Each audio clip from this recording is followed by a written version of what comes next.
কি থেকে কি যে হয়ে গেল। সুস্থ একজন মানুষ হঠাৎ করে আইসিইউতে মৃত্যুর সাথে পাঞ্জা লড়ছে। দর্শক, বলছি প্রধানমন্ত্রী তারেক রহমানের রাজনৈতিক উপদেষ্টা, সংসদ সদস্য ও বিএনপির স্থায়ী কমিটির সদস্য মির্জা আব্বাসের কথা। তিনি ইফতারের সময় অসুস্থ হয়ে পড়েছেন। তাকে রাজধানীর এভারকেয়ার হাসপাতালে ভর্তি করা হয়েছে। মির্জা আব্বাসের পারিবারিক সূত্রে জানা যায়, ইফতারের সময় তিনি হঠাৎ জ্ঞান হারিয়ে ফেলেন। অবস্থার উন্নতি না হলে গভীর রাতে তাকে এভারকেয়ার হাসপাতালে ভর্তি করা হয়।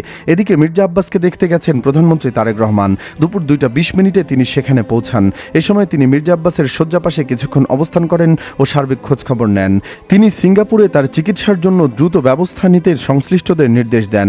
শুক্রবার সকালে বিএনপির পক্ষ থেকে জানানো হয়, উন্নত চিকিৎসার জন্য সন্ধ্যা 6টায় মির্জা আব্বাসকে সিঙ্গাপুরের উদ্দেশ্যে যাত্রা করবে এয়ার অ্যাম্বুলেন্স।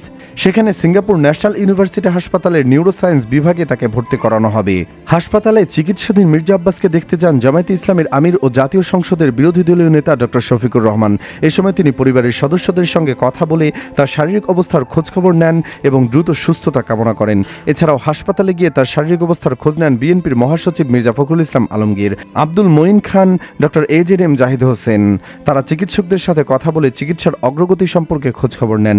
মির্জা আব্বাসের সহধর্মিণী ও জাতীয়তাবাদী মহিলা দলের সভানেত্রী আফরোজা আব্বাস তার স্বামীর সুস্থতা কামনায় দেশবাসীর কাছে দোয়া চেয়েছেন। প্রসঙ্গত, ত্রয়োদশ জাতীয় সংসদ নির্বাচনে ঢাকা 8 আসন থেকে জাতীয় নাগরিক পার্টির এনসিপির মুখ্য সমন্বয়ক নাসিরউদ্দিন পাটোয়ারিকে হারিয়ে এমপি নির্বাচিত হন মির্জা আব্বাস। মির্জা আব্বাসের স্ত্রী ও জাতীয়তাবাদী মহিলা দলের সভানেত্রী আফরোজা আব্বাস তার স্বামীর সুস্থতা কামনায় দেশবাসীর কাছে দোয়া চেয়েছেন।